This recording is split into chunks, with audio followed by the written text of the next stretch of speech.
મહાભારતમાં એક સુંદર મજાનો પ્રસંગ આવે છે, યક્ષ પ્રશ્ન.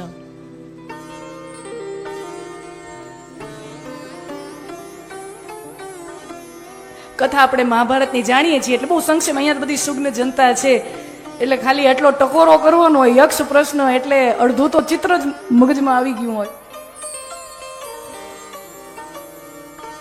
પાંડવો વનમાં છે દ્રૌપદી સમેત, અને દ્રૌપદીને પ્યાસ લાગે છે, તરસ લાગે છે, અને જલપાન માટે પાણી મંગાવે છે. અને આપણે જાણીએ છીએ કે એને પાંચેય પતિઓ એક પછી એક તળાવમાંથી પાણી ભરી પોતાના પત્ની માટે પાણી લઈ આવવા માટે જાય છે.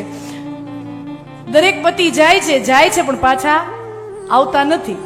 કારણ કે જે તળાવનો જે દેવતા છે યક્ષ દેવતા, એ એવી શરત મૂકે છે. નકુલ આવે, સહદેવ આવે, પછી ભીમ, અર્જુન, પછી છેલ્લે યુધિષ્ઠિર આવ્યા, બધા ભાઈઓ આવ્યા. અને દરેક વખતે દરેક ભાઈને એ યક્ષ દેવતા એમ કહે, શરત મૂકે કે તમને પાણી જોઈએ છે, તમને આપકો જલ चाहिए, जल मिलेगा, मेरे प्रश्न का उत्तर दो और मैं प्रसन्न हो जाऊं तो जल मिलेगा. આ કથા છે.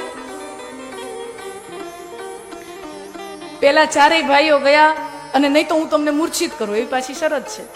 તો પેલા ચારેય ભાઈઓ ગયા, એ મૂર્છાવસ્થામાં પડ્યા છે. અને પછી મોટા ભાઈ યુધિષ્ઠિર ગયા, અને યુધિષ્ઠિરે શરત મંજૂર રાખી કે પત્નીને જલપાન કરવું છે, હું તમારા પ્રશ્નનો સાચો ઉત્તર આપું તો મને એક તો જળ જોઈએ, અને મારા જે આ ચાર ભાઈઓ છે એને સજીવન કરો. તો એ આખો સુંદર મજાનો પ્રકરણ છે બાપુ, એના ઉપર એક આખી સરસ કથા થાય એમ છે. એ યક્ષ પ્રશ્ન એટલો રોચક વિષય છે, આહા આનંદ આવે, અત્યંત આનંદ, માર્મિક પ્રસંગ છે આખો એ મહાભારતનો. તો મહાભારતની અંદર એ પ્રસંગ આવે, એમાં યક્ષ એક પ્રશ્નમાં યુધિષ્ઠિરને પૂછે છે, મારા ને તમારા દિલમાં ચોટ થઈ જાય એવો.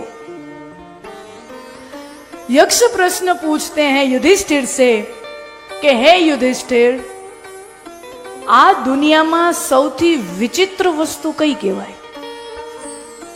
આ દુનિયામાં સૌથી વિચિત્ર વાત કઈ કહેવાય?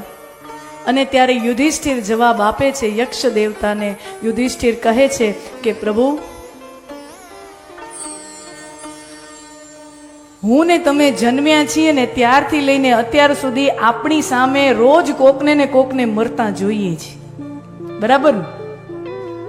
રોજ કોઈક ને કોઈક વ્યક્તિ મરે છે, પણ છતાંય હું ને તમે એવી રીતે જીવીએ છીએ કે હું તો ક્યારેય મરવાનો જ નથી. આ દુનિયાની વિચિત્રમાં વિચિત્ર વાત હોય તો એ આ છે. રોજ આપણને બીજાને મરતા જોઈએ છીએ, પણ આપણે એ રીતે જીવીએ છીએ કે આપણે તો ક્યારેય મરવાના જ નથી. આ દુનિયાની વિચિત્રમાં વિચિત્ર, આનાથી વધારે વિચિત્ર વાત જ નથી. કેન્સર બીજાને થાય, આપને ન થાય. ડોક્ટર કે રિપોર્ટમાં આવ્યું છે, તપાસમાં આવ્યું, ના ના બીજી ફેરી કરો, ખોટું છે. માણા માને જ નહીં ને.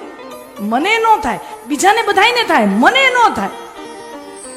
મૃત્યુ બીજાની થાય, મને ન થાય.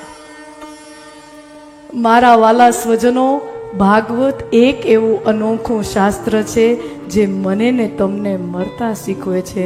કારણ કે મૃત્યુ એ જીવનનું પરમ સત્ય છે, અને મને ને તમને જીવનનું પરમ સત્ય તરફ આ ભાગવત લઈ જાય. અને એટલે ભાગવતની શરૂઆત પણ થાય છે સત્યમ પરમ ધીમહિ.